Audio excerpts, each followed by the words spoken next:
ከዛ ደግሞ ቤቴን አስይዤ ተበድሬ ያለኝን አሴት ሸጬ ወደ ባንክ እስካሁን 32 ሚሊዮን ብር አለብኝ ሊከፈል ያልቻለ ምናልባት ከ2 ከ3 ወር በኋላ የአርቲስት ቴድሮስ ተሾመ ቤት ብድራቸውን መክፈል ስላልቻሉ ተጫረታ ምናምን የሚል ነገር ልታይ ትችላለሽ። ወጣ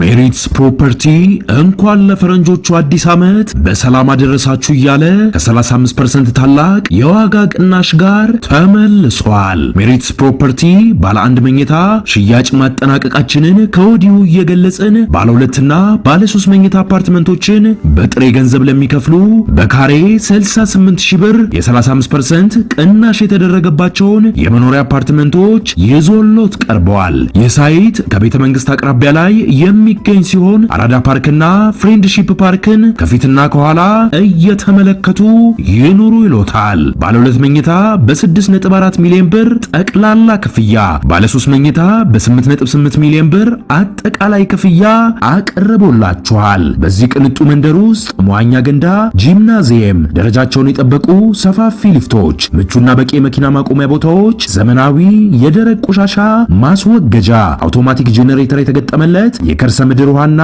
ለተለያዩ አገልግሎቶች የሚውል ሰገነትን በአንድ አካቷል። ለበለጠ መረጃ ከታች ባለው ስልክ ይደውሉ።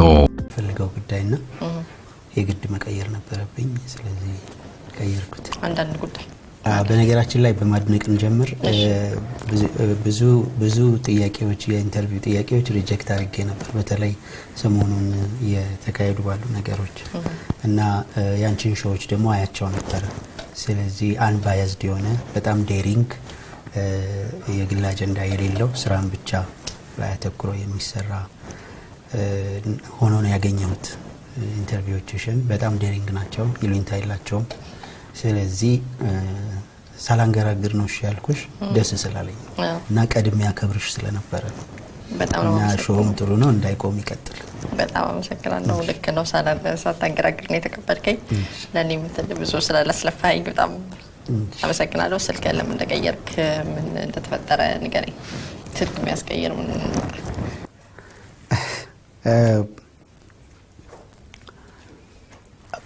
ዝም ብሎ ከተወሰነ ጊዜ ወዲህ ስልኩ የሚያመጣቸው ጥሪዎች የኔ ጉዳዮች ሳይሆኑ የሌላ ጉዳዮች ሆኑ እና ስልክ ብዙ ጊዜ ስትይዢ ወይ ለስራ ወይ ከጓደኞች ጋር ለመወያየት ወይም በራስሽ አጀንዳ ዙሪያ ብቻ ነው መሆን አለበትና ስልኩ በጣም ፌመስ ሆነና በጣም ብዙ ማያስፈልጉ እኔ ማልፈልጋቸው ወይም ደግሞ የሚስኮንሲቭድ የሆኑ ሀሳቦችን ይዘው መምጣት ጀመረና እኔነቴን አጣሁበትና በቃ ቀየርኩኝ። አድበስባሽ አነጋገር ነው የተናገርከው። ለምን ቀየርክ? በቀጥታ ምንድነው የተፈጠረው? ስልክ ምን ረበሽ? ማስፈራሪያ የደረሰብህ ዛቻ ደረሰብህ? ኦር ሰለቸ? ሁለት ችግር ነው ያለው። አንዱ ከዚህ ከሲኒማ ቤት ጋር ተያይዞ ትክክለኛ ሰዎች የራሳቸውን ራይት ለመጠየቅ የሚደውሉበት ነው። እኔ በቂ ምላሽ ስለሌለኝ ላግዛቸው ስላልቻልኩኝ ነው አንዱ። ዋናው ግን በጣም የከበደኝ አብዛኛው ስልክ ከአማላጅነት ጋር ተያይዞ የሚመጣ ስልክ ነው። እንዲያስደርግልኝ፣ እንዲያድርግልኝ፣ ከሌና አነጋግርልኝ እንደዚህ የሚሉ ስልኮች ናቸውና በቃ የኔ አይደሉም እነዛ ጉዳዮች። የኔ በፍጹም የኔ አይደሉም። ግማሹ ገንዘብ ኦፈር ያደርግሻል፣ ግማሹ እንትን ያደርግሻል፣ እንዲ ያድርግልኝና እንዲ ላድርግልኝ ይልሻል። ኦል ኦፍ ሳደን ድንገት እኔ በቃ በጣም ኢምፖርታንት ሰው ሆኜ ተገኘውና ግን ያልሆንኩትን ማለት ነው። ግን ፍጹም በቃ አየር ላይ የሆነ ነገር ነውና እኔ ላደርግ የማልችለው ነው። ሰዎችን በዚህ መልኩ ላስተናግድ አልችልምና በዚህ ምክንያት በቃ ስልኩን ዘጋሁት። ቀይ ስህተት ወደ ተባለው ፊልም እንሂድ። ቀይ ስህተት የደርግን አስከፊ ስራ በፊልም ለማሳየት የተሞከረበት ነው። እስቲ ንገረኝ ስለ ደርግ ለምን ጻፍክ የሚለውን ንገረኝና ከዛ በኋላ ወደ ሌላ ይላል። ስህተት በደርግ ጊዜና በ97 ላይ ነው ያተኮረው። በደርግ ሁለቱም የደርግ ጊዜ ነው። በ69 71 የነበረውን የቀይ ሽብር ጭፍጨፋና በ77 ደግሞ የነበረውን የረሃብ ጊዜ ሁለቱን ነው አተኩሮ የተሰራው። በ77ም በእኔ እምነት በነበረኝ መረጃ ልጅ ነኝ ያኔ፣ ግን በ77ም ቢሆን ኢትዮጵያ አልተራበችም። የነበረው ችግር የኢንፍራስትራክቸር እና የጉድ ገቨርናንስ ነው እንጂ የእህል ችግር አልነበረም። የሆነ ቦታ እህል የለም፣ የሆነ ቦታ ግን እህል አለ። ስለዚህ ያለውን አብቃቅቶ ህዝቡን ማስተዳደር ሲቻል የተፈጠረውን ረሃብ እንደ መነገጃ ነው የተጠቀሙበት፣ እንደ እርዳታ መሰባሰቢያ ለጦር መሳሪያቸው መግዣ ነው የተጠቀሙበት። ስለዚህ ያንን እውነታ በማሳየት የአሁኖቹ መሪዎቻችን ከዚህ እንዲማሩ፣ ህዝቦቻችን እንዲጠነቀቁ፣ በስሜታዊነት ከሚገቡባቸው እና በስሜታዊነትና ያለ እውቀት ከሚገባበት የፖለቲካ ግርግር ራሳቸውን እንዲያርቁ ለማስጠንቀቅ ነበር የሰራው። ከዚሁ ጋር የጂ ሌላ ጥያቄ አነሳለሁ። ጥያቄ ምንድነው? ጥሩ ነው ደርግ ጨፍጫፊ ነው ብሎ ማሰብ፣ ነገር ግን ከዛ በኋላ የመጣው መንግስት ምን ሲሰራ ነበር? እሱንስ በቀጥታ ለምን አልተቸውም? ከህወሓት ጋር ጋብቻ ስለነበረ ነው እንጂ የሚለውን እንዴት ተመልሷል? አንድ ድርሰት ስትሰሪ የምትሰሪው የታሪክ ፍሬም ያግድሻል። የኔ ፊልም የሚያልቀው 83 ዓመተ ምህረት ላይ የሚያልቀው ልክ 83 ዓመተ ምህረት ላይ ሲያልቅ በዛ ጊዜ የህዝቡ ስሜት ሊሆን የሚችለው የአሁኖቹ ምን ሊያረጉን መጡ ነው እንጂ ከዛ ያለፈ ለመተቸት የሚያስችል ቀዳዳ አልነበረኝም። ልክ ፊልሙ የሚያልቀው 1983 አሁን ሀገሪቷን ይመሩ የነበሩ እስከ ቅርብ ጊዜ ድረስ እነሱ ሲገቡ ፊልሙ ያልቃል። ከዛ በኋላ ስላለው ነገር ለማውራት የሚያስችል የስክሪፕት ፍሬም የለኝም። እንደዛም ሆኖ ግን ሳልተች አልቀረሁም። ለምሳሌ አትነሳም ወይ ይሄ ባንዲራ ያንተ አይደለም ወይ መዝሙሩ ለቀይ ሽብር በኢህአፓዎች የተዘመረ መዝሙር አይደለም። ከዛ በፊት በነበረ የፖለቲካ አመጽ የተዘመረ መዝሙር ነው። ቀይ ስለት ላይ ልጁ ምስማር ይወጋበታል። ምኖረው ኢትዮጵያ ውስጥ ነው። አስቢ፣ ምሰራው ኢትዮጵያ ውስጥ ነው፣ ውጭ ሀገር አይደለም። ለማንኛውም ልጁን ምስማር ሲወጋበት ይዞት ልጁን ሆስፒታል ውስጥ ይገባል እና ዶክተር ልጄ ሊሞትብኝ ነው ምናምን ይላል። ምስማር ነው የወጋበት እና ልጁን ታይና ምስማሩን ደሙን ትጠራርግና ማሙሽ የዛገ ምስማር ነው የወጋህ ትለዋለች። የዛገ ምንድን ነው ይላታል። ሲላት አሮጌ ምስማር ነው ወይ የወጋ ትለዋለች። አይ አዲስ ምስማር ነው የወጋኝ ይላታል። እሺ ትልና ታጸዳለታለች። ከዛ በላይ መናገር አልችልም። የምኖረው ኢትዮጵያ ውስጥ ነው። እየወጋን ያለው እያወራሁት ያለሁት ስለ ደርግ አይደለም። እያወራሁ ያለሁት ስለ አሁን እየሆነ ስላለው ነገር ነው። ሰዎች እየሞቱ ነው። በአዲሱ ምስማር እየተወጋን ነው ማለት ነው። ከዛ በላይ ማውራት ግን እኔ በነበርኩበት በዛ ጊዜ አይቻልም። አንለስ ትቼ ካልተሰደድኩኝ በስተቀር which I don't want። ብትሰደድ አይሻልም ወይ? ምክንያቱም ጥበብን አልገደልክም ወይ? ለምን ገደል? በዛ ሁኔታ በጥበብ ሰዎች በሚሰደዱበት ሁኔታ በሚጨቆኑበት ሰዓት አንተ በጣም ባለ ሲኒማ ቤት ባለ ብዙ ሚሊዮን ገንዘብና ቆንጆ መኪና ምትነዳ። ስለዚህ ይሄ ጋብቻ ሳይኖር እንዴት ሊሳካል ቻለ? ጥበብ በጣም በሚገፋበት በኢህአዴግ ጊዜ አንደኛው ጥያቄ ነው። ሁለተኛ ደግሞ ጥበብን እንደዛ ከምታረገው ደርግን ብቻ ወቅሰ ወያኔን ከምትሰው ወይም ኢህአዴግን ችላ ብለ በአንዲት ምስማር ብቻ ከምታልፈው ከሀገር ብትሰደድ አይሻልም?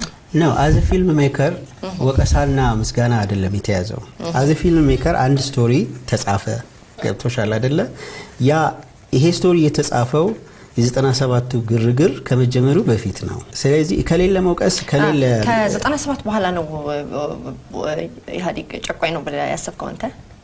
እኔ ከዛ በፊት ፊልም ሜከር ነኝ። ጨቋኝ ነው አይደለም ማቀው ነገር የለም። ምንም ብዙ ፖለቲካ ውስጥ ኢንቮልቭድ አይደለሁም። ፖለቲከኛ ለመሆን ማወቅ ያስፈልጋል።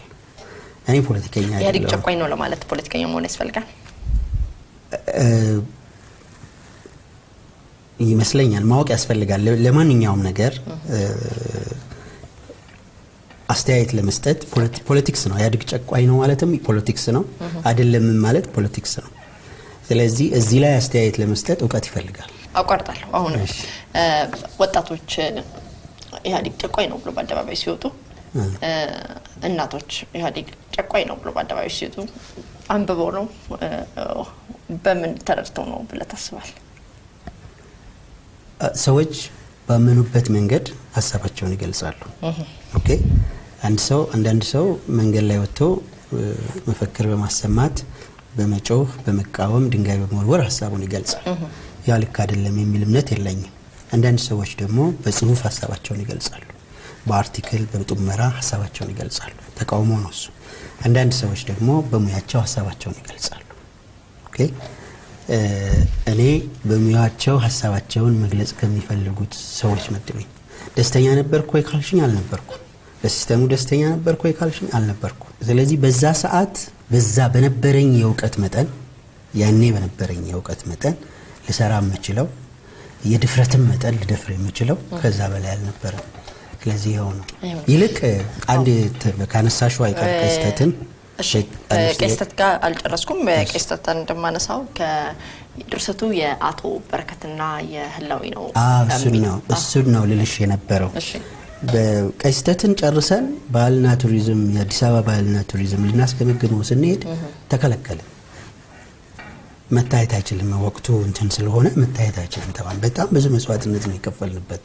ስለዚህ ምን ችግር አለው? ደርግን እንዳልኩሽ ስቶሪ ሲጻፍ የራሱ ማዕቀፍ የራሱ ከርቭ አለው። ስለዚህ ከዛ በላይ መሄድ ስለማይቻል ነው ወደዚህ መተን መስራት ያልቻል ነው። ፊልሙ ከተሰራ በኋላ እነዚህ አጀንዳዎች እዛ ከገምጋሚዎቹ ጋር ተነሱ። እዛ መሀል ላይ የተነሱት ይሄ ለምሳሌ በቀይ ሽብር ጊዜ አልነበረም፣ ይሄ ለምን ሆነ፣ አንድ ምስማር ያልከው ለምንድን ነው፣ መጨረሻ ላይ ምን መጠየቅ አስፈለገ ምናምን የሚሉ ጥያቄዎች ተነሱነት ነው። አይ እኔ አላስተካክልም አልነካም እንዳለ ይታይልኝ ካለበለዚያ በቃ አላሳየውም እንጂ ቆርጬ ላወጣ አልችልም አልኩኝ። በዚህ ምክንያት ተከለከልኩኝ።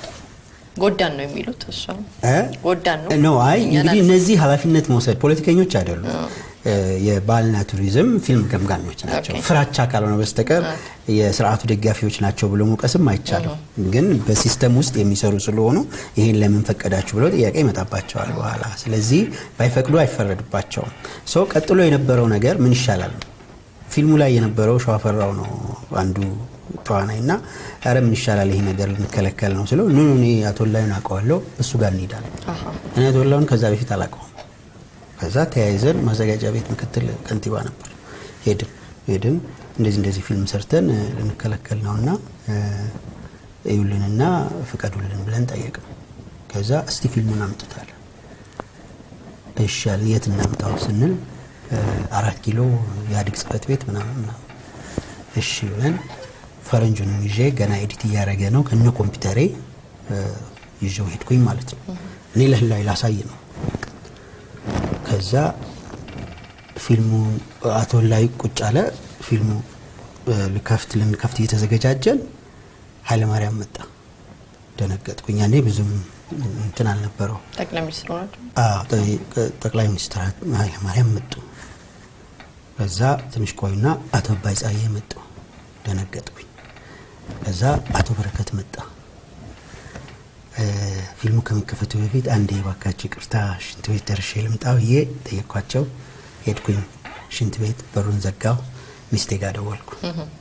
የኔ ቆንጆ አሁን ያለሁት እንደዚህ አይነት ቦታ ነው፣ መሪዎቹ መጥተዋል እና ከጠፋው ታስሬያለሁ ማለት ነው። ደነገጠች። አይዞሽ ችግር የለም በቃ ለማንኛውም እንዳታስቢ ነው፣ የት እንደነበርኩ መጨረሻ ላይ እንድታቂ ነው ብዬ ደወልኩላት። ከዛ ደግሞ ሌላ ወዳጄ ጋር ደወልኩኝ እና ልጆቼን አደራ፣ በጣም ፊልሙ ሴንሲቲቭ ነው። ስለዚህ በዛ ሰዓት ደግሞ ያስፈራል እና ልጆቼን አደራ፣ ምናልባት እዚህ አይነት ቦታ ነው ያለሁት ብዬ ለሱም ነገርኩት። ደነገጠ። ከዛ ተረጋግቼ ተመልሼ ጫልኩኝ። ፊልሙ ተከፈተ። ፊልሙ 1 ሰዓት ተኩል ነው። ፊልሙ እስኪያልቅ ድረስ እኔ ፊልሙን አይደለም የእነሱን ፊት ነበር የማየው እንደዚህ። ከዛ ፊልሙ አለቀ። ሲያልቅ ነበር ስሜታቸው የተከፋፈለ ስሜት ነበር። እሺ አንዳቸው ተነሱና ይሄንን ቁረጠው አሉ። በተለይ መጨረሻ ላይ ለምን ወዴት ይወስዱሽ ይሆን የሚለው ምን ያስፈልጋል ምናምን አሉ። ሌላኛው ደገፏቸው። ከዛ አይ ከተፈቀደ ይፈቀደለት በቃ ትራክ ሪከርዳችን ይመሰክራል ምናምን የሚል ተወያዩና ተፈቀደልኝ ማለት ነው። ከዛ በፊትም አላቃቸውም እነዚህ ሰዎች፣ ከዛ በኋላም አላቃቸው። ሌላው ችግር የተፈጠረው ምርቃቱ ነው። በቃ ፊልሙ ተፈቀደ፣ አለቀ። ያኔ ነው ያየዋቸው። እኔ ስለ ስክሪፕቱም የሚያውቁት ነገር የለም፣ ፊልሙንም ከዛ በኋላ ምን ይሁን ምን የሚያውቁት ነገር የለም። ስለዚህ ድርሰት ምናምን የሚባለው ፈጠራ ነው። ከወጣን በኋላ ግን እኔ ነጋዴ ነኝ። በተቻለ መጠን ፊልሜ ሩቅ ቦታ እንዲደርስ ፈልጋለሁ። ከቤልጂየም አምባሳደር ጋር በምን አጋጣሚ ተገናኝተናል። ያ ልጅ ሰው ሲገደል አይቶ ደንግጦ ኤምባሲ ስለገባ ከሱ ጋር ከአምባሳደሩ ጋር የመተዋወቅ እድሉ ነበረኝ። ልክ ፊልሙ የተመረቀ ጊዜ ማለት ቤልጂየም እና ኢትዮጵያ 100ኛ ዓመት የዲፕሎማቲክ ሪሌሽንሺፓቸውን የሚያከብሩበት ጊዜ ነበር። ስለዚህ ነው ምን መጣልኝ፣ ለምን ስፖንሰር አድርገኸኝ ለምን አታስመርቀው ፊልሙን?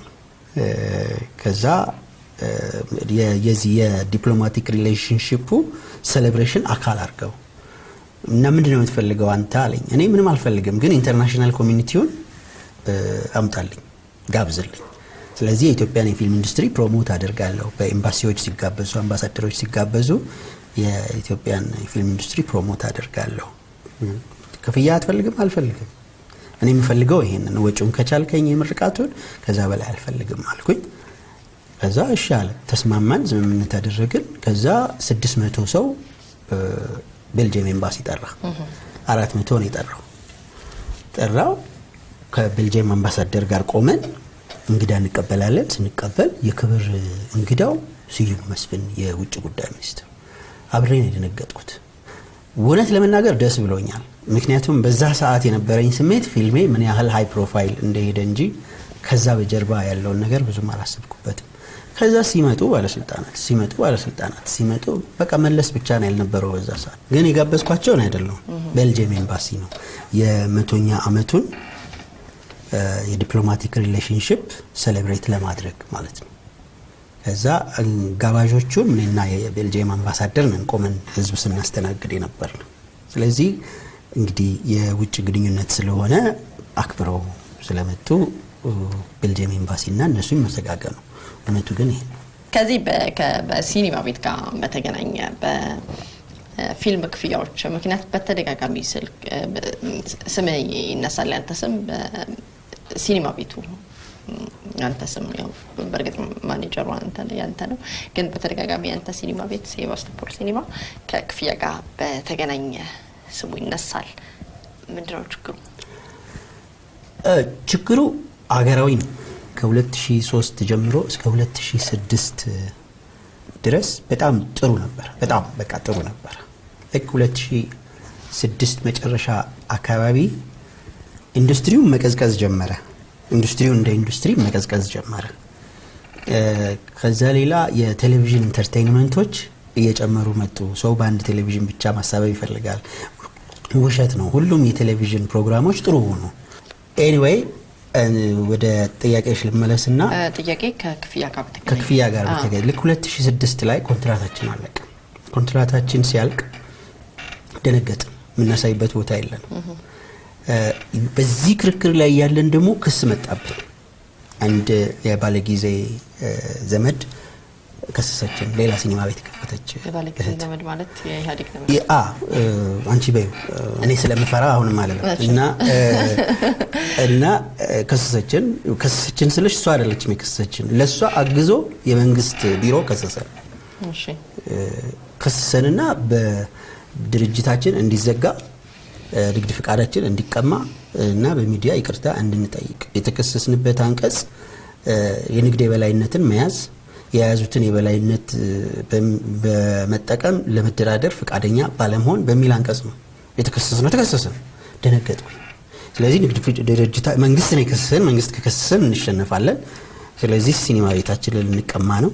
በጣም ደነገጥንና በጣም በስሜታዊነት ሌላ ሲኒማ ቤት ተከራየን። በወር 287,000 ብር የመጀመሪያው ስህተት፣ ላፍቶ ሞል ማለት ነው። ከዛ ደግሞ ቤቴን አስይዤ ተበድሬ ያለኝን አሴት ሸጬ ወደ ባንክ እስካሁን 32 ሚሊዮን ብር አለብኝ ሊከፈል ያልቻለ። ምናልባት ከ2-3 ወር በኋላ የአርቲስት ቴዎድሮስ ተሾመ ቤት ብድራቸውን መክፈል ስላልቻሉ ተጫረታ ምናምን የሚል ነገር ልታይ ትችላለሽ። ወጣ። እነዚህ ሲኒማ ቤቶች የተከራየናቸው ሲኒማ ቤቶች ተከራይተን ነው ኢንቨስትመንቱ በሙሉ ሲኒማ ቤቱን ለመክፈት ነው። 5 ሲኒማ ቤት ከፈት። ይሄ ሆነው ኢንዱስትሪው ሰርቫይቭ እንዲያደርግ እንጂ እንትን ለማለትም አይደለም፣ ሰዎች ለመጉዳትም አይደለም። ግን አንፎርቹኔትሊ የሀገሪቱ ግርግር ተነሳ፣ የሲኒማው ኢንዱስትሪ ቀነሰ፣ ቴሌቪዥን መዝናኛዎች በብዙ ምክንያቶች ገበያው ቀነሰ። ስለዚህ ገበያው ሲቀንስ ምን ሆነ? ምርጫችን ሲኒማ ቤቶችን መዝጋት ወይም ማስቀጠል ነው። ለማስቀጠል ኪራዩን መክፈል አንችልም። ከዘጋን የሁላችንም ህዝብ አብሮ ይዘጋል። የባለፊልሞችም የኛም የሁላችንም አዘ ፊልም ሜከር የኔም መልም ይዘጋል። ስለዚህ እኔ በጊዜው ልክ ነው ልክ አይደለም ሌላ ነገር ነው። እኔ በጊዜው ወሰንኩት ግን የኪራዩንና የሰራተኞችን ደሞዝ ከፍለን የባለፊልሞችን እዳ ማንከባለል። ስለዚህ መስዋዕትነቱን በጋራ እንከፍላለን። ባለፊልሙም ሲኒማ ቤቱ ተዘግቶ የሚያሳይበት ቦታ አጥቶ ፍራንክ ሳይኖረው ከሚቀር ቢያንስ እኔ ጋር አድሮ ቆይቶ ቢክ በድጋሜ የወጣት ድል የ35% እውነተኛ ቅናሽ ያግኙ። ቤተ መንግስት አቅራቢያ ከወዳጅነትና አራዳ ፓርክ ፊት ለፊት ለፈረንጆች አዲስ ዓመት የወጣ ታላቅ ቅናሽ ባለ 1 መኝታ ሽያጭ ማጠናቀቃችንን ከወዲሁ እየገለጽን ባለ 2ና ባለ 3 መኝታ አፓርትመንቶችን ሙሉ ለሚከፍሉ የ35% ታላቅ ቅናሽ ማለትም በካሬ በ68 ሺህ ብር ብቻ ባለ 2 መኝታ በ6.4 ሚሊዮን ብር አጠቃላይ ክፍያ፣ ባለ 3 መኝታ በ9 ሚሊዮን ብር አጠቃላይ ክፍያ ቀድመው ለሚመጡ 10 ደንበኞች ብቻ። በዚሁ መንደር ውስጥ መዋኛ ገንዳ፣ ጂምናዚየም፣ ደረጃውን የጠበቁ ሰፋፊ ልፍቶች፣ ምቹና በቂ መኪና መቆሚያ ቦታዎች፣ ዘመናዊ የደረቅ ቆሻሻ ማስወገጃ፣ አውቶማቲክ ጄኔሬተር የተገጠመለት የከርሰ ምድር ውሃና ለተለያዩ አገልግሎቶች የሚውል ሰገነትን በአንድ አካቷል። ለበለጠ መረጃ ከታች ባለው ስልክ ይደውሉ። ያችን ወዲያው ነው የሚሰጠው ይላሉ። ሌላው ሲኒማ ቤት እንዴት አደረፈ? ሌላው ሲኒማ ቤት በሁለት ይከፈላል። አንዱ የራሳቸው ህንጻ ኖሯቸው የራሳቸው ህንጻ ላይ ሲኒማ ያደረጉና ተከራይ ሲኒማ ቤቶች ናቸው። ያለ መክፈል ችግር በአብዛኛው የሚከሰተው ተከራይ ሲኒማ ቤቶች ናቸው። ተከራዮች መክፈል አቅቷቸው የተዘጉ አሉ ብዙ ሰው። ምርጫው የኔ ወይ መዝጋት ነው ወይ ደግሞ እዳ አንከባለው መቀጠል ነው። እኔ የመረጥኩት ከመዝጋት እዳ አንከባለው መቀጠሉ ይሻላል የሚል ነው ለሁላችንም። ምክንያቱም ይሄ መጥፎ ጊዜ ያልፋል። ግን ደግሞ የሚጨነቁለትስ ስሞት እርሶ ከገንዘብ ጋር በተገናኘ ስሙ እየተነሳ ነው። ወደ ፍርድ ቤትም አንዳንድ ኬዞች ሄደዋል። እኔ ከስሜ በላይ ለኢንዱስትሪው መቀጠል ነው ማሰብ። ነገ ሌጋሲ ይሆናል። ምንም ጽፈዋለሁ በመጽሐፍ ነገ ሌጋሲ ይሆናል። ይሄ መስዋዕትነት አሁን ለምሳሌ የተስተካከለ ነው። አሁን ለምሳሌ ሲኒማ ቤቶቹ ራሳቸውን ችለው የባለ ፊልሞችን ክፍያ እየከፈሉ ማትረፍ ጀምረዋል። የተረፈው ገንዘብ ደግሞ ወደ ኋላ ሄዶ ላልተከፈላቸው እየተከፈለ ነው። ይህንን መስዋዕት ከፍዬ ባላመጣው ኖሮ ይሄ ቀን አይመጣም ነበር። ስለዚህ ከስሜ በላይ ኢንዱስትሪው ያሳስበኛል። መስዋዕትነቱን መክፈል ያለበት እኮ እርሶ ኖት እንጂ የፊልም የሸጡሎት ሰዎች ወይም ቤት ያከራዩት ሰዎች ናቸው ወይ ከእርሶ ጋር መስዋዕትነቱን የሚከፍሉት? ፋሽኑ የእርሶ ነው እና መስዋዕትነት በመክፈል ስላሉኝ ነው።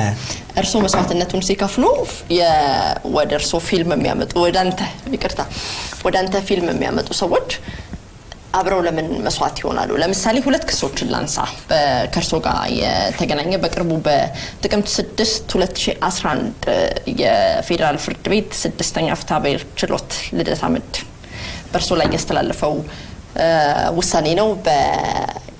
በመዝገብ ቁጥር 17519 ላይ ያውቁት ይሆን አላውቅም። ይሄ በ3.5 ሚሊዮን ብር እዳ እንዲከፍሉ የተፈረደበት ነው። ከላፍቶ ሞል ኪራይ ጋር የተያዘ። እርሶ ዋጋ ሊከፍሉ ይችላሉ። አከራዮች ለምን ዋጋ ይከፍላሉ? እርሶ መስዋዕት ሊሆኑ ይችላሉ። ፊልም የሚሰጡት ሰዎችና ፊልማቸውን ለተዋናይ ከፍለው ለምን ከፍለው እርሶ ጋር የሚያመጡ ሰዎች ለምን መስዋዕት ይሆናሉ? እና ይሄንንም የፍርድ ሂደት ያውቁታል ወይ? ምንስ ያደርጋሉ? ከነ ወለዱ እንዲከፍሉ ነው ፍርድ ቤቱ የበየነበት ያውቁታል? አውቀዋለሁ። አሁን ጠበቃዬ ነግሮኛል። ላፍቶ ሞል እንዳልኩሽ የወር ኪራዩ 287,000 ብር ነበር። ኪራዩ የተጠራቀመው በእንውጣና አትወጡም በሁለታችን በሚደረግ ዳያሎግ ነው። መጨረሻ ላይ እኛ መውጣት ስላለብን ስንወጣ የኢንጂነር ኃይሉ ሻውል ኢንጂነር ኃይሉ ሻውል ቤት ነው እና በእንውጣለን አትወጡም ድርድር ነው የቆየው እንጂ እኛ ዳው ሳይጠራቀም መውጣት ፈልገን ነበር። ይሄን እናረግላችኋለን ይሄን ሳይድ እንሰጣችኋለን በዚህ እናካክስላችኋለን በሚል ቤተሰባዊ ድርድር ሳንወጣ ቀረ እንጂ ኪሳራው በጣም በልቶን መውጣት ከፈለግን ከ8 ወር በኋላ ነው የወጣው። እነዛ 8 ወሮች ዳያሎግ በምናረግባቸው 8 ወሮች እኛ ላይ ነበር ኪራይ ሲቆጥሩ የነበረው። ገበያው ድርጅቱ ለምን ሲኒማውን አሸገው? መጨረሻ ላይ እኛ ኦፈር ሰጠን 90% ውሰዱ እናንተ የፊልሙን ገቢ የባለ ፊልሞቹን ክፈሉና የተረፈውን 90% ውሰዱ ለኛ ለስራ ማስኬጃ ብቻ 10% ስጡን ብለን ጠየቅን። በቃ አንችልም ኪራይ መክፈል አንችልም። ኪራይ መክፈል ማንችል ከሆነ ይሄ ነው ያለው አማራጭ ስንላቸው በነጋታው አሸጉትና በቃ ወጣው። ስለዚህ ከዛ ወጣንና እቃችንም እዛ ነው። የካፌውም የፕሮጀክተሩም ሁሉም ነገር እዛ ነው። ምንም ነገር ይዘን አልወጣንም። አሸጉብን። ይሄ አሁን እኛ እዛ ሲኒማ ቤት ከጀመርን ጀምሮ እስከ መጨረሻው ድረስ ብር ወደ ቤታችን ይዘን አልሄድንም። ምንም አልሆነም። መጨረሻ ላይ ያወጣን ፍርድ ቤት ሄደን ከይዙ ማለት ነው። ይሄው ጥሩ ነው። ከፊልም አንወጣም። 3 ማዕዘን የጠቅላይ ሚኒስትር ዶክተር አብይ አህመድ ድርሰት ነው ተብሏል። እሳቸውም ብለዋል ተሳትፈውበታል ብለዋል። ምን ያክል ተሳተፉ? እንዴት ሰራችሁት? ይገርምሻል ቅድም ስልኬን ያዘጋኝ ጉዳይ ይሄ ነው። ዶክተር አብይ አሁን የሀገር መሪ ናቸው። ግን ከህዝብ ውስጥ የወጡ መሪ ናቸው። ስለዚህ ህዝብ ውስጥ በነበሩ ጊዜ በነበረው ሶሻል ፋብሪካቸው ውስጥ ካገኟቸው አርቲስቶች መሃል አንዱ። ስለዚህ የእሳቸውን ድርሰት የማንበብ ዕድሉ ነበረኝ፣ የኔን ድርሰት የማንበብ ዕድሉ ነበራቸው። 3 ማዕዘን ሙሉ ለሙሉ በሚባል ደረጃ ድርሰቱ የቴዎድሮስ ተሾመ ወይም ለንግግር የሚቀርብም አይደለም። ግን የእሳቸውን ድርሰት ባነበብኩበት ወቅት የኔንም ድርሰት አስነበባቸው ነበር እና ሜጀር የሆነ ለውጥ አምጥተዋል ስቶሪው ላይ። ስለዚህ ጠቅላይ ሚኒስትሩ ዋሽተዋል? አልዋሹም። በተወሰነ መልኩ ተሳትፈበታለሁ አሉ እንጂ ድርሰቱ የኔ ነው አላሉም እሳቸው። ስለዚህ በተወሰነ መልኩ ድርሰት ውስጥ ነበሩ እያልኩ ነው እኮ። በተወሰነ መልኩ መሳተፍ ማለት ተሰርቶ የቀረበው ላይ ሀሳቦች ማቅረብ፣ አስተያየት መስጠት። ለምሳሌ የዛፉ ተረት አንድ ዛፍ ነበረ፣ ጫካዎች ዛፎቹ ደበደቧቸው፣ አራዊቶቹን አስወጣቸው ምናምን ደስ የሚል ተረት ነው። ሙሉ ለሙሉ የዶክተር አብይ ሀሳብ ነው ከነተረቱ። ሌላ አንድ ጊዜ ሚሊኒየም አዳራሽ እንደውም አሁን ስልጣን ከያዙ በኋላ ሚሊኒየም አዳራሽ መሪና ህዝብ ካልተገናኙ መምራት ሳይሆን መንዳት ነው ያሉት ነገር ነበር። ታስታውሻለሽ? የዚህ የዶክተር ምህረት የማነቃቂያ ንግግር ባደረጉ ጊዜ በእንግድነት መጥተው መሪና ህዝብ ልብ ለልብ ካልተገናኙ መሪው በእውቀት ካልመራ መንዳት ነው እንጂ መምራት አይደለም ብለው መድረክ ላይ ሲናገሩ ሰምቻቸዋለሁ። ይሄንን ሀሳብ ከዛ በፊት መጀመሪያ እኔ ጋር ለማውራት እድሉ በነበረን ጊዜ አውርተው ነበር እና ይሄን ሀሳብ መክተት አለብን ፊልም ውስጥ የሚል ሀሳብ ነበራቸው። ስለዚህ ይሄንን በድፍረት መናገር ወኔው ስላነሰኝ በሜታፎር ያደረኩት ሙሉ ለሙሉ የእሳቸው ሀሳብ ነው። አንድ ሰካራም ከሬስቶራንት ውስጥ ይወጣና የመኪናውን የኋላ በር ይከፍታል። ይገባና ከዛ መሪውን ፈልጎ ያጣዋል። እንዴ መሪ የት አለ ይላል። ሲያየው እዛ ጋ ነው። እንዴ መሪ እዛ ጋ ነው እንዴ ይልና ተሻግሮ ወንበሩን መሪውን ሲይዘው መሪው ይጮሃል። ከዛ አስነስቶት ሲሄድ ደግሞ ይገለበጥና አደጋ ይደርስበታል። ይሄ በጣም ትልቅ ሜታፎር ነው፣ የእሳቸው ሀሳብ ነው። እኛ ህዝቦች መሪዎቻችንን አናቅም። ዝም ብለን ሄደን የኋላ ወንበር ላይ እንሳፈራለን። ከመሪዎቻችን ጋር አንተዋወቅም። በተቃውሞም ጎራ ያለ ነው፣ በድጋፍም ጎራ ያለ ነው። ሰዎች ስለ መሪዎቻችን ምንም ሳናቅ ጩኸት እየሰማን ነው የምንሳፈረው። ስለዚህ በእውቀት የተደገፈ ኢንቮልቭመንት ነው ሊኖረን የሚገባው ፖለቲካ ውስጥ። አለበለዚያ መሪዎቻችን ይጮሃሉ፣ ግን የሚናገሩትን በተግባር አይተገብሩም፣ ወስደው ይገለብጡናል ማለት ነውና ይሄንን ሀሳብ ሙሉ ለሙሉ እኔ በሜታፎር ሰርቻለሁ። ኢንስፓየር ያደረጉኝ እሳቸው ናቸው። በተረፈ ሌላው ሶስተኛውና ሜጀር የሆነው 3 ማዕዘን ላይ ዶክተሩ ኤርትራዊው ዶክተር ሊያገባት ይፈልግ ነበር የሆነት። ስለዚህ ከሰለሞን ጋር እንዲጣሉ ይፈልግ ነበር። እኔ የሰራሁት ካራክተር ላይ ከሰለሞን ካራክተር ጋር እንዲጣሉ ይፈልግ ነበር። እሳቸው ደግሞ የኢትዮጵያና የኤርትራ ህዝቦች በመካከላቸው ክፉ ሰው መኖር የለበትም በፍጹም ቻሌንጅ ሊያረጋቸው የሚገባው ሲቹዌሽኑ ነው እንጂ እኩይ ባህሪያት በመሳል የለብንም ይሄ አርት ሌጋሲ ነው አርት ለዘላለም የሚቆይ ነገር ነው ስለዚህ በሁለቱ ህዝቦች መካከል እኩይ ካራክተር ባይኖር ጥሩ ነው የሚል ሐሳብ ነበራቸው ይሄን ሙሉ ሐሳባቸውን ተቀብዬ ዶክተሩን እንደውም እንዲረዳቸው እንዲያግዛቸው እስከ መጨረሻው አብሯቸው እንዲሆን አደረኩት ማለት ነው ሶስት ማዕዘን ክስ ገጥሞት ነበር አዲስ አድማስ እንዳወጣው እዚህ አለ አጠገቤ ምናልባት ረስተውት ከሆነ አይ ተከስሼ ነበር አስታውሳለሁ በ10 ሚሊዮን ብር በጣም ብዙ ነው ተደርጎ ነበር ብርም ታግዶቦት ነበር በዘመን ባንክ የነበረው ተዳ ገንዘብ ታግዶቦት ነበር ይገባኛል ጥያቄ ነው በፍትሐ ብሔር ክርክር ነበር በ2006 ዓመተ ምህረት ነው ፍርድ ቤት ክሱ የቀረበው በአርቲስት ቴዎድሮስ ተሾመ ላይ ይላል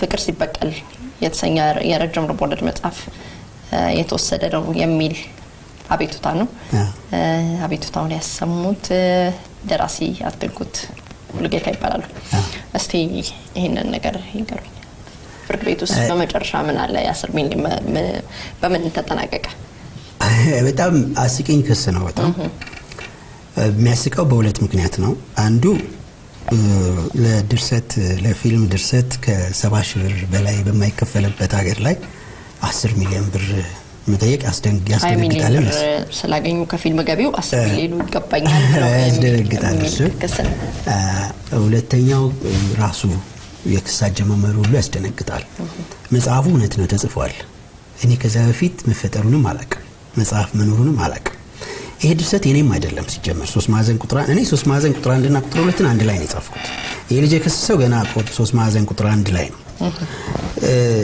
3 ማዕዘን ቁጥር 1 የኢትዮጵያውያን ሁሉ ስደት ታሪክ ነው የኔም አይደለም ሲጀመር የሱ አይደለም እንጂ የኔም አይደለም ምንድነው የሆነው እኔ ሲያትል አባይስ ቬጋስን ሳሳይ አንድ ከጅማ የተሰደደ ልጅ ጅማ ሎተሪ ይሸጥ የነበረ ልጅ ሲያትል አገኘሁት ደነገጥኩ እኔ ጅማ ያለው መሰለኝ እና በፍጹም never in my wildest dream እሱን አሜሪካ ያዋለኝ ብዬ አልጠበቅኩም እና እንደዚህ ብዬ ጠየቅኩት እኔ እንጂ ማያለሁት ወይስ አንተ ነህ አሜሪካ ያለው ብዬ ጠየቅኩት ከዛ እንዴት እንደመጣ ነገረኝ የሆኑ ሰዎች ሲያወሩ ሰምቼ ተከትያቸው በሱዳን አድርገን ወተን በሊቢያ አድርገን በበረሃ አድርገን እንደዚህ ሰዎች ሞተውብን እንደዚህ ተሰቃይተን ተጉላልተን ብሎ ሙሉ ታሪኩን ነገረኝ በጣም ያሳዝናል ይሄንን ታሪክ እኔ ደግሞ የኢትዮ ኤርትራ ላቭ ስቶሪ እየጻፍኩኝ ነበር ልክ እሱ ይሄንን ሲነግረኝ የኢትዮ ኤርትራ ላቭ ስቶሪ እየሰራው ነበር የ3 ማዕዘን ቁጥር 2 ማለት ነው ስለዚህ ልክ እሱ ይሄንን ታሪክ ሲነግረኝ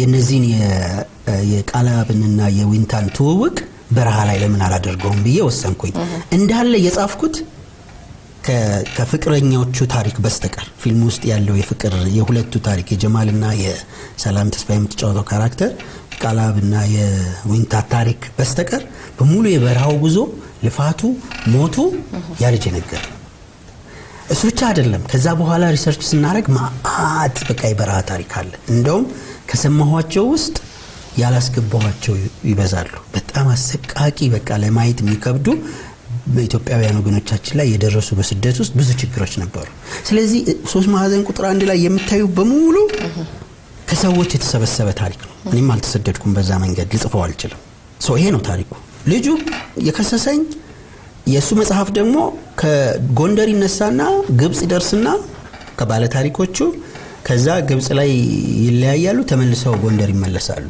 ያልቃል ስለዚህ በረሃውን ወሰደብኝ ብሎ ነው የከሰሰኝ ምንም ሌላ የክስ ጭብጥም የለውም ስለዚህ ባለሙያዎች አይተው ከአዲስ አበባ ዩኒቨርሲቲ ከኮፒራይት ከፊልም ሰሪዎች ማህበር ጠቅላላ ባለሙያዎች እንዲመሰክሩ ተደርጎ ምንም ግንኙነት የለውም ተብሎ ለኔ ተፈረደ ማለት ነው ኦኬ ስለዚህ እሱ ተገላግሏል መጀመሪያ መሆን ያልነበረበት ነው መልካም ቀደም እንዳሉኝ በዚህ በ3 ማዕዘን ስናነሳ የጠቅላይ ሚኒስትሩ በተወሰነ ድርሰት ውስጥ ገብተዋል እኔም በሳቸው ድርሰት ውስጥ እንዲሁ ገባ ነበር አስተያየት የትኛው ነው የሳቸው ሰተቴ የሚለው ዲራአዝ ብለው የጻፉት ሰተቴ የሚለው ከጀርባው ላይ እንደውም አስተያየት ሰጥቻለሁ እኔ አስተያየትም ተጽፏል በቃ እሱ ነው። በአንድ ወቅት በዚህ ሰተቴ በሚለው መጽሐፍ ላይ ተጠይቀው ነበር። ከኋላ አስተያየት ጽፈው ስለነበረ ካልተሳሳትኩ አዜብ ወርቁ ናት ቃለ መጠይቅ ያደረገችሎት። በጭራሽ የጠቅላይ ሚኒስትሩ አይደለም ዝም ብሎ ማቀው ሰው ነው ብለው ሽምጥጥ አድርገው ክደው ነበር። ለምን አመኑ? አላመንኩም። ያኔ አልካድኩም፣ አልናገርም ነው ያልኩት። ጠቅላይ ሚኒስትሩም አላልኩም። ሌላ ሰው ነው አንድ ሰው ነው። አዎ አልናገርም። ምክንያቱም አንድ ሰው እሳቸው አይደሉም። አንድ ሰው በብዕር ስም ድርሰት ከጻፈ በቃ ሊናገር አልፈለገም ስሙን ማለት ነው። ሊከበርለት ይገባል። አሁንማ ወጣ እውነቱ። ከኔ በፊት ኦሬዲ ተነገረ። ስለዚህ እሳቸውም አብረን ፊልም ላይ ሰርተናል ብለው ተናገሩ። እኔ ያኔ አዜብ ስታናግረኝ የኔ ስም ከእሳቸው ጋር እንዲያያዝ በፍጹም አልፈልግም ነበር። እሳቸው ስለመጻፋቸው እስካሁን አላነሱም ብዬ ኦሬዲ እሳቸውም በስጦታ የሰጡ ነው መጻፋቸውን። ኦሬዲ አሁን ሚዲያ ላይም እየተነገረ ነው። ሚዲያ ላይ ነው የተናገረው። እሳቸው በእኔ መጻፋቸው ዲር አስ በሚል በተለያየ ሚዲያ አሁን ሚስጥርነቱ ቀርቷል። እሳቸውም ተናገሩት፣ ሌላም ሰው ተናገረው። ሚስጥርነቱ ቀርቷል አሁን መጽሐፉ። ለማንኛውም ግን እኔ እሳቸውን ፕሮቴክት ለማድረግ ብቻ ሳይሆን ራሴንም ፕሮቴክት ለማድረግ ከጠቅላይ ሚኒስትሩ ጋር ስሜ እንዲነሳ በፍጹም አልፈልግም ነበር። አሁን የደረሰውን ችግር ከመፍራት ከመሸሽ ማለት ነው። በፍጹም እኔ ምንም በጣም ብሪፍ የሆነ እውቅያን ያለን ሰዎች ግን ሚስ ኮንሲቭ ሊያደርጉት ስለሚችሉ ሽሽት ነው መናገር ያልፈለኩት የነበረው። አሁን ያው በግልጽ እሳቸውም ተሳስተው ሳይሆን አይቀርም ቴዎድሮስ ብለው ስላነሱ እንግዲህ በግልጽ ወዳጅነታችሁ ወዳጅ አይደለንም። አሁንም እሱ በጣም ይገርምሻል። አሁን አንድ ስልኬን የዘጋውበት ምክንያት ሰው ይደውልልኝ። እሺ ለስራ ፈልገን ነበር ቴዲ። እሺ እመጣለሁ ሄዳሉ። ስራ አገኘው የስራ ጠፍቷል። አንድ ሰው በጠፋ ጊዜ ለስራ ሲደውልልሽ ደስ ብሎሽ ነው የምትሄጂው። ከስቴጂ እንደዚህ አይነት ፕሮጀክት ይዘን እንዲህ በቃ ለሀገር የሚጠቅም ምናምን እሺ እሳቸው ጋር አቅርበንና እንደዚህ ፕሊዝ ሌላ ቦታ የራስሽን ጉዳይ ለማስፈጸም ስትሄጂ ወይ በጣም ያከብሩሻል፣ በፍጹም የማታውቂው ድሮ ያለመድሽው አይነት ክብር ይሰጡሻል፣ ወይ በጥላቻ ያዩሻል። በቃ ሀስል ማድረግም አልተቻለም። ድሮ የለመድነው ይሄ ጉዳይ ማስፈጸም የራሳችንን ስራ መስራት በፍጹም አልቻልኩም። በጣም አርቲፊሻል ሆነ ሁሉ ነገር። ስለዚህ ቴዎድሮስ ተሾመ ጠፋ በቃ በፍጹም። ግን ባልሆነ ሚስ አንደርስታንዲንግ እኔ አላቃቸውም፣ አግኝቻቸው አላቅም። እሳቸው የሀገር መሪ ናቸው። እኔ አንድ ተራ ፊልም ሰሪ ነኝ። ምንም የሚያገናኘንም ነገር የለም። ለማግኘትም ሞክሬ አላቅም፣ የሚያስፈልገኝም አይመስለኝም ማግኘት። እኔ የራሴን ኑሮ ምኖር ሰው ነው። ምናልባት ያገኙት ወንጀሉ ምንድነው? ጓደኛው ወዳጅ ነበሩ ወዳጅ አልነበርንም። አሁን ለምሳሌ ማን ነው የደረሰ አይደለም ሰለሞን ነው ደረጃ ከደረሰ መቼስ ቤተሰቦቻቸውን ወዳጆቻቸው እንዳያገኝ አገር መሪም ቢሆኑ እንዳያገኙ የሚያደርግ ህግ አይደለም። ይኸውልሽ አንደኛ እኔ በትንሹም ቢሆን ሰው ያቀኛል በራሴ መንገድ። ሰው የራሴ አንድ የሰራሁት ስብዕና አለ። ስለዚህ መቀጠል የምፈልገው በዛ ነው እንጂ በሆነ ባለስልጣን ወዳጅነት መታየት አልፈልግም። አንደኛ። ሁለተኛ እሳቸው እኔ ብቻ ሳልሆን አርት ይወዳሉ። የሌሎች ለምሳሌ ሰለሞን ይሄ ቲክቶክ የሚያዘጋጀው ልጅ መጽሐፍ ላይ አስተያየት ሰጥተዋል። እሳቸው ጓደኛቸው ነው ማለት ነው አይደለም፣ ግን መጽሐፉን አንብቦ አስተያየት ሰጥተዋል። ሰው በአርት ያደንቃሉ ማለት ነው እኚህ ሰው። ስለዚህ የአርት ነገር ካገኙ አስተያየት ይሰጣሉ፣ ያልፋሉ። በዚህ እንትን ውስጥ ብዙ ሰው ያውቃሉ ማለት ነው። እኔ ከሚያውቋቸው 1,000 ሚሊዮን ሰዎች ውስጥ አንዱ ነኝ ማለት ነው። እጃቸውን ያሳረፉባቸው ሞቲቬት ካደረጓቸው ብዙ ሰዎች ውስጥ አንዱ ነኝ ማለት ነው እንጂ የተለየ ግንኙነት የለኝም። ስለዚህ ተክትሞለታል ግንኙነታችሁ? የለም ጭራሽ። መጀመሪያም ይሄን ያህል ተጋኖ የሚወራ ነገር አልነበረም። ሰው በተሳሳተ መንገድ ነው ፐርሲቭ ያደርገውና ይሄን ቴሌቪዥን የምታዩ ባካችሁ ለአማላጅነትም አትምጡ። እኔ ግንኙነትም የለኝም። እኔ በቴዎድሮስ ተሾመ በድጋሜ የወጣት ድል የ35% እውነተኛ ቅናሽ ያግኙ። ቤተ መንግስት አቅራቢያ ከወዳጅነትና አራዳ ፓርክ ፊት ለፊት ለፈረንጆች አዲስ ዓመት የወጣ ታላቅ ቅናሽ ባለ 1 መኝታ ሽያጭ ማጠናቀቃችንን ከወዲሁ እየገለጽን ባለ 2ና ባለ 3 መኝታ አፓርትመንቶችን ሙሉ ለሚከፍሉ የ35% ታላቅ ቅናሽ ማለትም በካሬ በ68,000 ብር ብቻ ባለ 2 መኝታ በ6.4 ሚሊዮን ብር አጠቃላይ ክፍያ ባለ 3 መኝታ በ9 ሚሊዮን ብር አጠቃላይ ክፍያ ቀድመው ለሚመጡ 10 ደንበኞች ብቻ።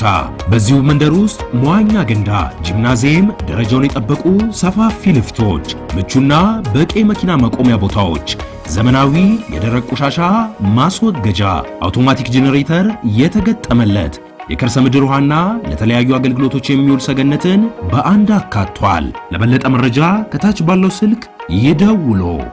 ምንድን ያጣላችሁ? ስትሰበስቡስ ያሰባሰባችሁ ምንድነው? ምንድነው የሆነው? ከመጀመሪያ ጀምሮ ማጥራት ጥሩ ነው። እሱን ነገር ጠብቅም ነበር እንድታነሽ። ፍቄ በጣም የምንወደው ወንድማችን ነው፣ እናከብረው በጣም አባታችን፣ የሙያ አባታችን ነው። ትልቅ ባለሙያ ነው። ከኔ ጋር ግንኙነት የነበረን በቀስተት ጊዜ ነው። መኪና ሸልሜዋለሁ። አው ልክ ነው። ከዛ ጊዜ ጀምሮ ቤተሰብነቱ አለን እና ልክ እኔ መታመሙን የሰማሁት አንድ የገና የበዓል ሾው የኔ ቴሌቪዥን ሾው ላይ የገና ሾው አቅራርጌ አበበ ሙሉጌታን ኢንስፔክተር አበበ ሙሉጌታን እና ረጋኸኝን ጋብዤ ነበረ። ጸጋዬ እሸቱን እና ፍቄንም ጋብዤ ነበር። ያኔ ስለ አበበ ሙሉጌታ የኩላሊት ህመምና ስለደረገለት እርዳታ ስለነበረው ነገር አወራን። ያን ቀን ማታ ፍቄ ይሄ ነገር ኮኔንም ሳይጀምረኝ አይቀርም ብሎ ነገረኝ ማለት ነው። የመጀመሪያ ጊዜ የሰማሁት ያኔ ነው። ደነገጥኩኝ እና ምን እያረክ ነው? አይ ያኔ ያለ የተጋነነ አይደለም ግን እየተከታተልኩት ነው አለኝ። ሾኪንግ ነው፣ ያስደነግጣል። ግን ፍቄ ይሄን ነገር ፊት እንዳትሰጠው ተባባልን። ከዛ የደወልኩ ጠይቀዋለሁ። ያይዞ አያሳስብም ነገር ይለኛል። ከዛ ከሁለት ወር በኋላ ይመስለኛል ወንድምየው ደወለልኝ። የፍቃድ ወንድም እናንተን ኮሚቴ ነከሌን ብሎ ሌሎቹን የኮሚቴ አባላትና አንተንም ጠርተናልና በፍቄ ጉዳይ እንማከርና ይሄ ነገር ሲሪየስ ሆኗል ብሎ ጌት ፋርም ሆቴል ቀጠረን። እዛ መጣን። እዛ በቃ ሲሪየስ ሆኗል፣ ኩላሊቱ ፌል አድርጓልና መታከም አለበት። ደነገጥን ሁላችንም እና ምን ይሻላል ተባለ። ምን እናድርግ በሚል ዙሪያ ተወያየን። እናንተ በቃ የምትችሉትን አድርጉ፣ እሱ በዚህ ጉዳይ ላይ ለመነጋገርም ፈቃደኛ አይደለም፣ ስለዚህ በቃ እናንተ ወንድሜን አድኑልኝ ብሎ ልጁ ጠየቀ ማለት ነው። ይሄ ግዴታ ነው። እሱም ባይልም እዚህ ጋር ከመጣ ኃላፊነታችንን ሁላችንም መወጣት አለብን። ደነገጥኩኝ። ወዲያውኑ እቤቴ ገብቼ ወዲያውኑ ጎፈንድሚ አካውንት ከፈትኩኝ። ገና ኮሚቴ ምናምን ሳልመሰረት ማለት ነው። ከነሱ ጋር እንደነገ ተቀጣጥረናል። ምን እናርግ የሚለውን አስበን ለመወሰን ማለት ነው። እኔ ቤቴ ገብቼ ጎፈንድሚ አካውንት ከፈትኩ። ማቃቸው ሰዎች ጋር ደዋወልኩኝ። በቃ ፈንድ ሬዝ ለማድረግ መደረግ ያለበትን ነገር ሁሉ በራሴ ጀመርኩኝ ማለት ነው። ከዛ በሚቀጥለው ቀን ተገናኘ። ምን እናርግ? በቃ መጀመሪያ ማድረግ ያለብን ፕሬስ ሪሊዝ ነው። ፍቃዱ ችግር የሀገር ህዝብ ችግር ነው። የሁሉም ሰው ፍቄ የሁሉም ሰው አባት ነው፣ የሁሉም ሰው ወንድም ነው። ስለዚህ ይሄ ሁሉም ኢትዮጵያዊ ጉዳይ ነው። ፕሬስ ሪሊዝ እንስጥ ተባባልን እና ለኮሚቴው አንተ ሰብሳቢ ተባልኩኝ። እኔ ሰብሳቢ ሆንኩኝ። ተወሰነ። ከዛ ፕሬስ ሪሊዝ ለመስጠት ወሰንን ማለት ነው። ፕሬስ ቀጠሮ ስናረግ ኦሬዲ ጎፈንድሚው ወደ 2000 ምናምን ዶላር ደርሷል። ሬዝ እየተደረገ ነው። በጣም ደስ ብሎኝ ለፍቄ ማሳያዩት ለወንድሞቹ ማሳያቸው። ከዛ ኮሚቴው ፕሬስ ሪሊዝ የሚሰጥ ቀን ይሄንን ማናውንስ አድርጎ ስል ምንድነው ጎፈንድሚ ያናቅም አይቻልም አሉ። ግዴላችሁም የመጀመሪያው የሐሳብ ልዩነት ተፈጠረ ያኔ ነው። ግዴላችሁም ይሄ ነገር እሱን ለማገዝ ነው፣ ስለዚህ ፕሮሞት መደረግ አለበት። መጨረሻ ላይ የሐሳብ ልዩነቱን አቻችለን አናውንስ ተደረገ። ከዛ ተጀመረ ፕሬስ ሪሊዝ ከተሰጠ ሰው ተረባረበ። በጣም ነው ደስ የሚለው። ፍቄ እሱ ተሳክቶልን እሱን አላዳነውም እንጂ አንድ ትልቅ ስራ ሰርቷል። ፍቄ ኢትዮጵያውያንን ያለ ብሔር ልዩነት፣ ያለ ሃይማኖት ልዩነት፣ ያለ እድሜ ልዩነት፣ ያለ ምንም አጀንዳ አንድ ያደረገበት አጋጣሚ ነው። ፍቄን የደወሉ የጠየቁት ዘሩን አልጠየቁ። ከአፋር፣ ከኦሮሚያ፣ ከድሬዳዋ፣ ከሶማሌ ከውጭ ሀገር ያልደወለለት ሰው የለም። ኢትዮጵያዊነቱን ሲምቦላይዝ ያደረገበት አጋጣሚ ነው በነገራችን ላይ እና ፈንድሬዙ ሄደ ማለት ነው። ከዛ ሀሜቶች መነሳት ጀመሩ። ሀሜቶች ከኮሚቴው ውጭ ማለት ነው። ሀሜቶች አልታመኑም፣ ውሸት ነው የሚል ነገር መስማት ጀመርን። ገንዘብ ሊሰበስቡ ስለፈለጉ ነው የሚልም ነገር መስማት ፈለግን። እኔም ፈራሁ። ከዛ ህንድ ፍቄ ይህን ነገር ማረጋገጥ አለብን። ሁሉ ጊዜ እንደዚህ አይነት ሜጀር የሆነ ዴሲሽን ራሳችን ላይ ከማድረጋችን በፊት ሰከንድ ኦፒኒየን ያስፈልገናል። ስለዚህ ህንድ መሄድ አለብን። ህንድ ስንሄድ ገና ከጎፈንድሚ ገንዘብ አልመጣም። ከየትም ገንዘብ አላገኘንም። በራሳችን ዮናስ የሚባል የኔ ጓደኛ አለ። እንደውም እሱ የአሜሪካ የውጭ አካውንት ስላለው ካነሰኝ ገንዘብ ታግዘኛለህ ብዬ ነው ይዤው ሄድኩት። 3 ሆነን ፍቄን እንዲዘነድ አስመረመር ነው ህመም መኖሩን አረጋገጠ። ዶክተሩ ምን አለን? በ3 ወር ጊዜ ውስጥ መታከም አለብህ፣ ትራንስፕላንት ማድረግ አለብህ፣ ከዛ በላይ መቆየት የለብህም፣ ዳያሊሲስ ሳታደርግ ዳያቤቲክ ስለሆነ ያለ ዳያሊሲስ ቀጥታ ወደ ትራንስፕላንት መግባት አለብህ ብለው አዘዘን። 3 ወር ማክሲመም የሚሰጥ 3 ወር ነው አለ። ክሪቲን የሚባል መለኪያው ከ5 ነጥብ ምናምን በላይ መሆኑን ነገረን። ከ2 በላይ ከሆነ አደጋ ነው ተባለ። ከዛ መጣን። ቀጠሯችን መተን ውጤቱን እዚህ የኢትዮጵያ መንግስት አሳክመዋለሁ ብሎ አናውንስ ስላደረገ ውጤቱን ለአሳውቀን ህክምና እንዲያገኝ ማድረግ ነው።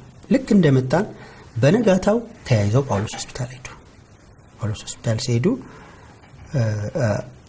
በፊት የነበረው መስተንግዶ አልተገኘም። ትራንስፕላንት ስለሌለ ማነው ህጉ ስለማይፈቅድ ልናረግልህ አልቻልንም ማለት። ስለዚህ እንደማንኛውም ሰው ወረፋ ጠብቀ ነው አለበለዚያ የራስን የዘመድ ኩላሊት ካለ። በነገራችን ላይ ይሄንን ኢሹ አድሬስ ማድረግ አለብን።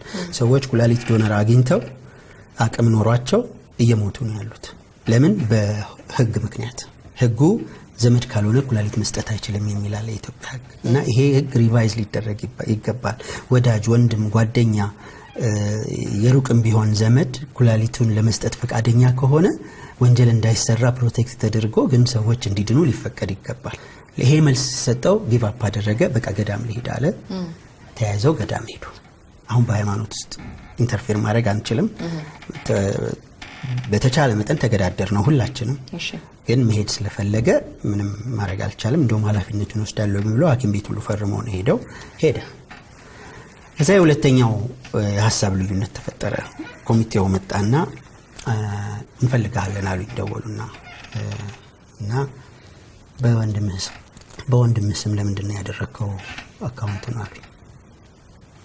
ዶላር ሲሰበሰብ ጎፈንድሚም ሆነ ማንኛውም አሜሪካን ሀገር የሚሰበሰብ ገንዘብ የሚሰጠው ሶሻል ሴኩሪቲ ነምበር ያለው ቋሚ አድራሻ ላለው ሰው ነው። እኔ ኢትዮጵያዊ ነኝ፣ ፓስፖርት ኢትዮጵያዊ ነው። ስለዚህ በእኔ ስም ቢሰበሰብም በሌላ ሰው ነው ቻናል ሊደረግ የሚችለው እዛ ባለ ሶሻል ሴኩሪቲ ነምበር ባለው ሰው። ግን አጠያይቁ ስሜቱ ኮምፎርታብል አልነበረም። ሰው አስረዳዋቸው። ተለያየ ከኮሚቴው ጋር። እሺ ተለያየን። ሄዱ። ከዛ ፍቄ ያው እግዚአብሔር አልፈቀደም አለፈ። ሲያልፍ የመጀመሪያው ቀን ወጪ ማውጣት የለብንም የሚል ሐሳብ ሰማሁ። ቀብሩ አለ፣ ቀብር ማስፈጸም አለብን። ለዚህ እኔን የሚያክል ትልቅ ሰው ከኮሚቴው ነው።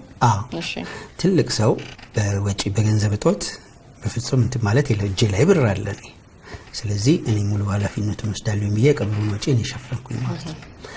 ከዛ በተስካርም አስፈላጊ ነው የተባለውን ገንዘብ ሰጠው። ትንሽ ናት። ከዛ ስለ ሐውልቱ መነጋገር ጀመርን። እዚህ ላይ ያለን ከኮሚቴው አባል አንዱ ስም መጥቀስ አያስፈልግም፣ ግን ገንዘብ ጠየቀኝ፣ ብድር። እኔ የለኝም አልኩት። ስለው ከተቀመጠም ቢሆን እንደው ከሌላ ቦታ ካስቀመጥከውም ቢሆን እባክህ አበድረኛል።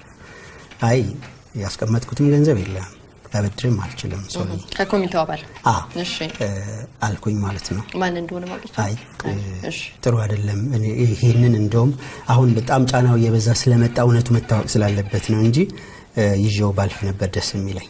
ኤኒዌይ ልሰጥ አልፈለኩም። ምክንያቱም ይሄ አደራ ገንዘብ ነው። ምንድነው ጎፈንድሚ ላይ የከፈሉት ሰዎች በአካል ባያገኙኝም ለፍቃዱ ስጥልኝ ብለው በእኔ ነው የላኩት። ገንዘቡ ለማን ነው የላኩት? ለፍቃዱ ተክለማርያም ነው የላኩት። እግዚአብሔር ሳይፈቅድ ቀረ። ፍቃዱ ተክለማርያም በህይወት ከሌለ ቀጥሎ መውሰድ ያለበት ገንዘቡን ህጋዊ ወራሽ። አንደኛ። ሌላው ጥያቄው የገንዘብ አይመስለኝም፣ የክሬዲት ጥያቄ ነው። ይሄንን ገንዘብ ሬዝ ያደረግነው እኔና ፈለቀ አበበ አቶ ከተማ ከበደን አሳምነው አቶ ከተማ ከበደ 1 ሚሊዮን ብር ሰጡ። በተረፈ ሌላው ገንዘብ በሙሉ ከውጭ በኔ በኩል የመጣ ነው። አብረን ነው መስጠት ያለብን የሚል የክሬዲት ጥያቄ አለ። እኔ ሬዝ ያደረኩትን ገንዘብ ከነሱ ጋር አብሬ ብሰጥ ችግር የለኝም፣ ግን መስጠት ያለብኝ ለማን ነው? ለሚሰጠው ሰው ነው። እነሱ ደግሞ አብረው መስጠት ፈልገዋል። ምክንያታቸውን እነሱ ናቸው የሚያውቁት። ስለዚህ ቋት ውስጥ አስገባሉ። ቋቱ ደግሞ በሶስት ሰዎች ስም የተከፈተ የግል አካውንት ነው እንጂ ወይ በፍቃዱ ስም የተከፈተ አይደለም፣ ወይ ደግሞ በቤተሰቦቹ ስም የተከፈተ አይደለም፣ ወይ የሆነ ታይትል ያለው ቀጥታ ለነሱ መድረሱን የምታረጋግጥበት አይደለም።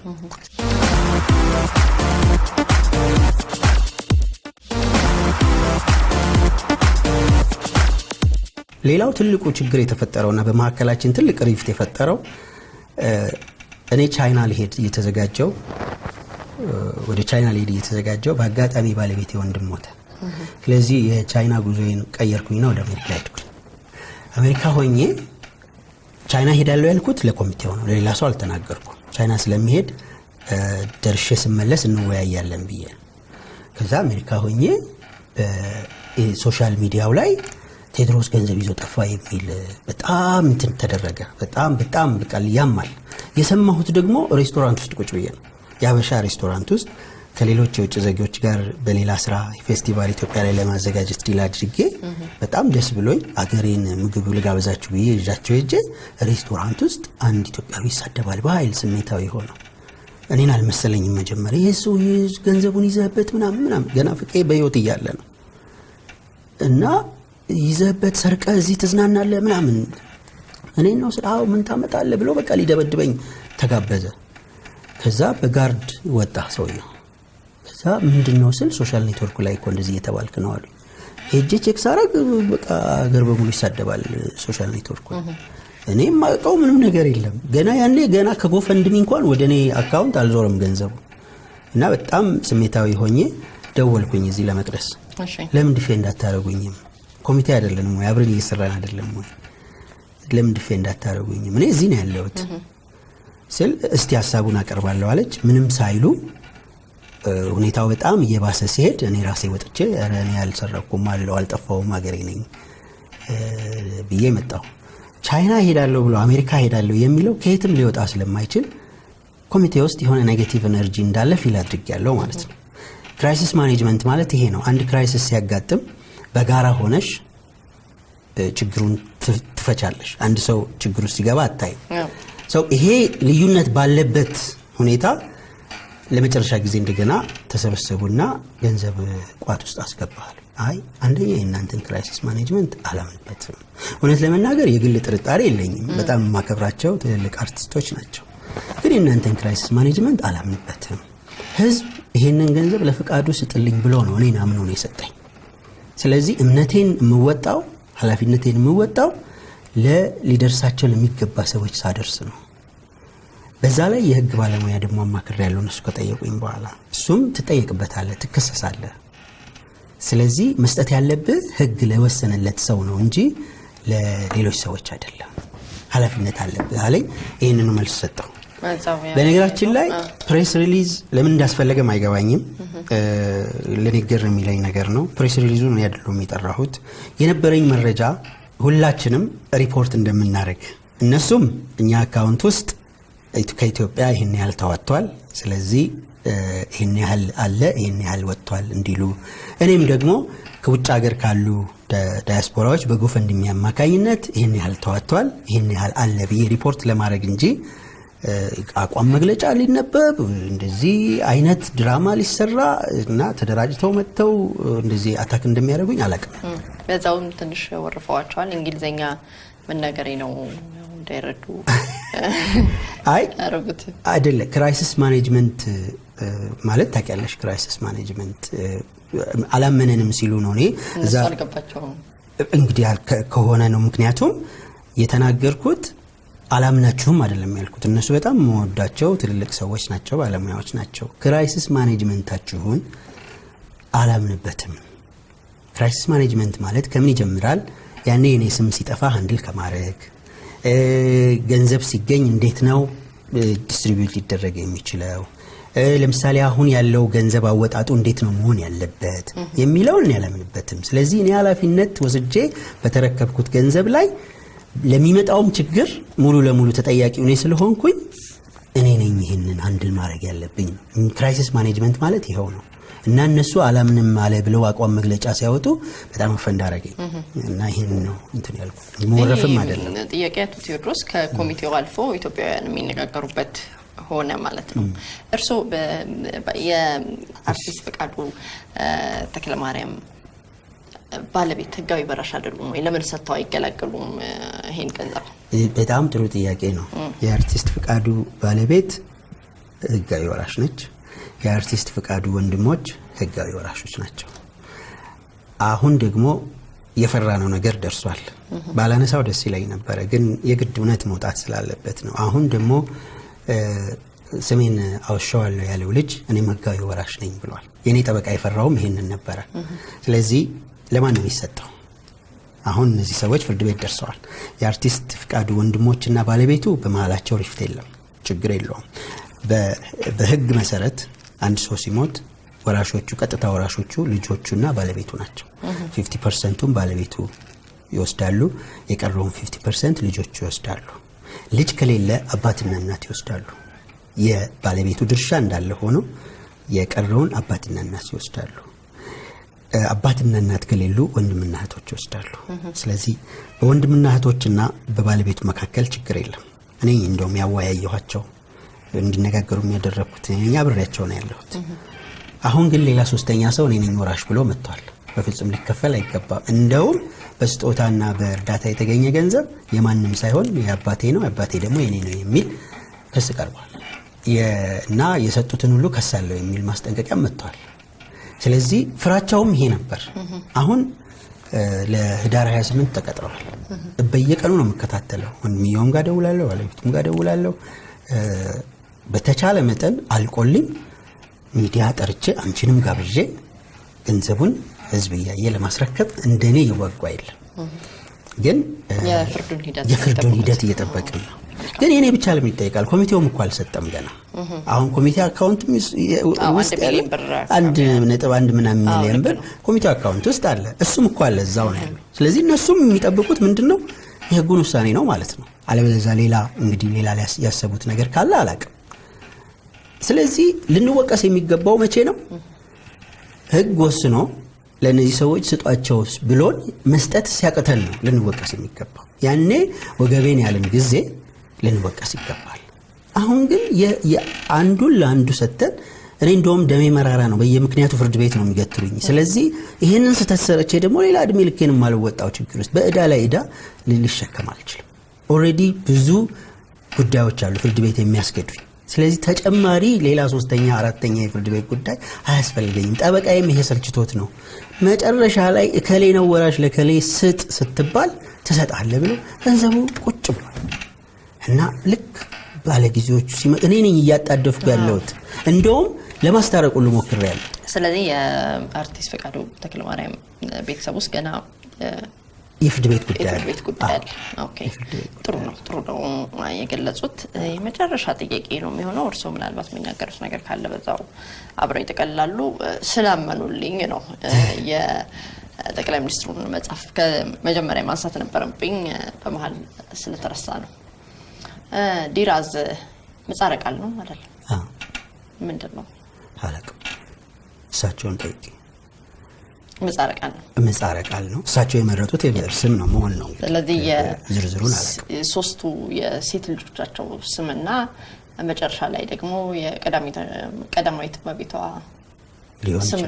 ሊሆን ይችላል። እኔ የማውቀው ነገር የለም። ያው ከተወሰነ ሾክ በኋላ ደግሞ እንደገና መልሰው አውቃለሁ አላውቅም። እውነት የሴት ልጆች አላውቅም። እኔ አሁን በጣም የረበሸኝ ነገር ይህን ያህል እንደዚህ የሚያስወራ ግንኙነት የለኝም በፍጹም። በጣም ዲቴይልድ የሆነ ስለቤተሰባቸው የማወቅ ነገር የለኝም።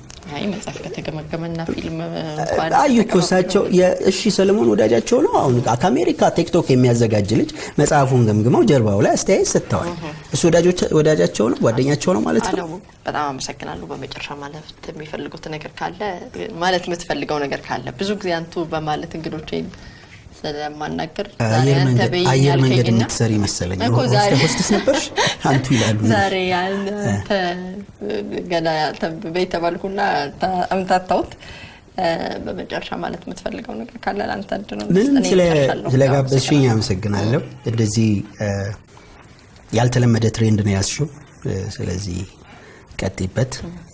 በፍቃዱ ጉዳይ በጣም ብዙ ሰዎች ኮንሰርንድ ሆነው እኔን አግኝተውኛል። በሜሴንጀርም በስልኮችም በኢሜይልም እንደዚህ ኮንሰርንድ ሆነው የኔን ሳይድ ይዘው ሊያናግሩኝ ሞከሩ አሉ። የሰደቡኛሉ። ሁሉም ሰው ለፍቃዱ ካለው ፍቅር ነው። በእርግጠኝነት የምነግረው ከዳር 28ቱ በኋላ የፍርድ ቤቱን ውሳኔ አይተን ሚንዛዛ እንኳን ከሆነ ራሳችን ወስነን ለህጋዊ ባለመብቶቹ ለምንባቸው እናስረክባለን በቅርቡ። ይሄንን ደግሞ ለህዝብ እናሳውቃለን። በጣም አመሰግናለሁ። በድጋሚ እዚህ ድረስ መጥተህ ቃል ለቃል መጠየቅ ፈቃደኛ ስለሆንክ እግዚአብሔር ያክብርልኝ። መልካም ዕድል። እሺ ተመልካቾቼ ፕሮግራሜን በዚህ ጨርሻለሁ። ሳምንት በሌላ ፕሮግራም በሌላ እንግዳ እስከምንገናኝ በያላችሁ